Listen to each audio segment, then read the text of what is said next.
Hey, good morning. It's Mark Shepard, and thank you for tuning in. This is cowabunga.com, and every day I share a couple of thoughts as I get my day going. And today I have to get moving. I can't do a 20-minute video like I did yesterday, so it's going to be short. And the very point I'm trying to make today is that we create our reality with our thoughts. And this could be a deep subject. This could be a long-term thing, but I want to share my story with you. It's Sunday, and I'm about to head out to an 8 o'clock a.m. rehearsal at Unity Church in Albany. And Unity Church, for those of you who don't know, is considered one of the New Thought churches, and there's no theological stick that they're beating people with, and it's really, I like that. It's a very universal faith. It's very heart-centered, similar to Unitarians, but whereas I found not all, but a lot of Unitarians are kind of very intellectual in their approach and very atheistic. Many of them, this is more heart-centered and it's spirit-centered, and I really like it. It's a good fit, but I resisted it for years. People for years would tell me, a number of people said, Mark, your music would really be received well at Unity. And I resisted my thoughts. I didn't want to go to church. I had been in churches. I had grown up in the Presbyterian church. I was going to become a Presbyterian minister. And I felt, I was at a Christian coffee house once, and I sang what I thought were my most spiritual Christian songs.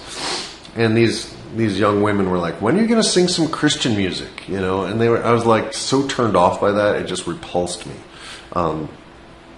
Because I'm an open-minded person. I majored in religion, and I compared all the different world religions. And while I come from a Christian background, it's a big world.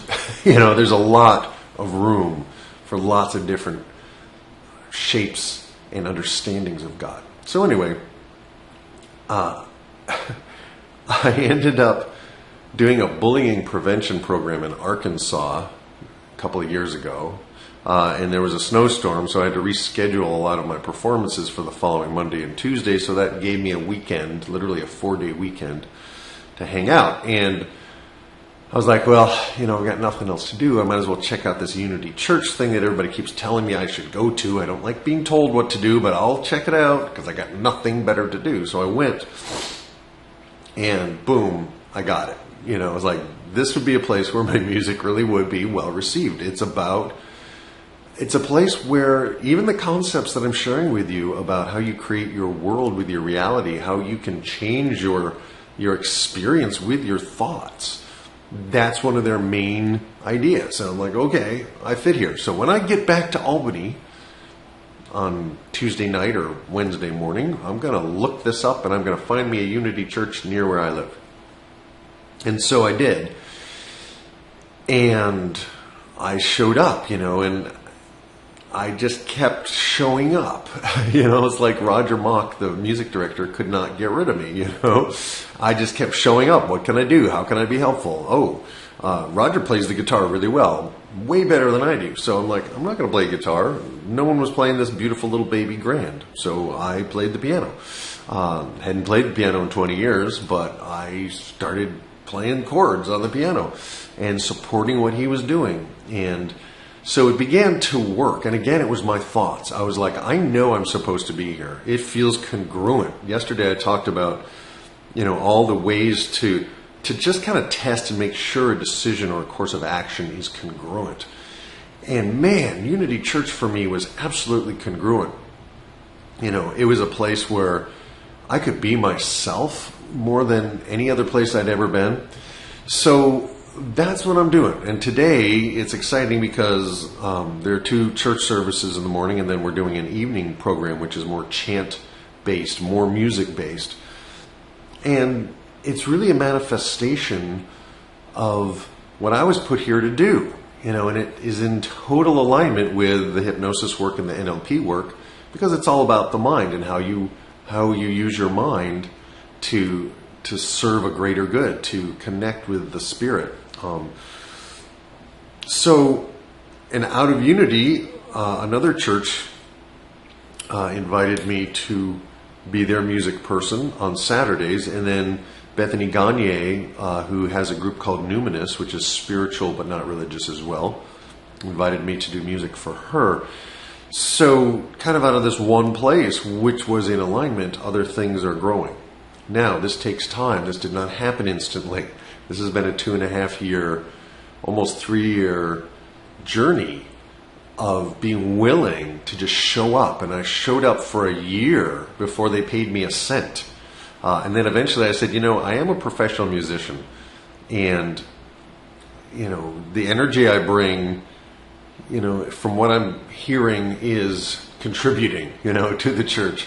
Is there any way you guys could, pay me something so that, I'm guaranteed to be here? Because otherwise I've really found that this is my calling.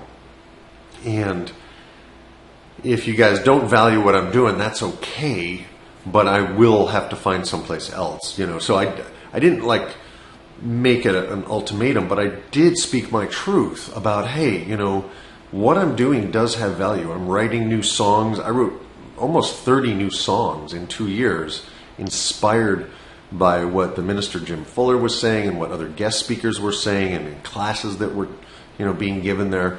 So I really felt congruent in saying, hey, I think I am contributing. I think I'm offering something to this community that is, worthy of being supported. So that was a big step for me. It was actually the first time I've ever had any, consistent income. It's the first time I've ever really kind of stepped up and said, this is a place for me. And this is a community that I can be a part of, and I can contribute to this. And I can really feel congruent and good about being here. Other church groups I'd been to, there was always something, that would make me cringe, So they weren't congruent. And for me, I personally think, that Jesus was an amazing teacher and a master. I just don't think he was the only one, and I that's okay. There's some people that do believe he is the Son of God, the only Son of God, and okay. And I respect that, but that's not my belief. So I can't hang in a place that pushes that belief. You know what I mean? You have to find a place where you feel right. And wherever that is, and for you it may be, an evangelical church. For you it may be a synagogue. For you it may be a temple, a Hindu temple. For you it may be a Buddhist place. For you it may be just being spiritual but not religious and just kind of going to different things. For you it may be something entirely different. Maybe your truth is to be curious. I don't know. But the thing is to find a place where you feel comfortable, where you feel at home, where you're challenged to grow, but where you're also welcome just as you are. And I want to thank you for tuning in today. I've got to go. I have a rehearsal to get to, and I'll put this up when I get back after the morning services. And I want to thank you for tuning in to Cowabunga, because ultimately it's about you. It's about the fact that we're all going to be dead for a long time. So why don't we just go for it? Why don't you just do what you were put here to do? What would that be like? Think about it, and I'll get back to you soon. Cowabunga.com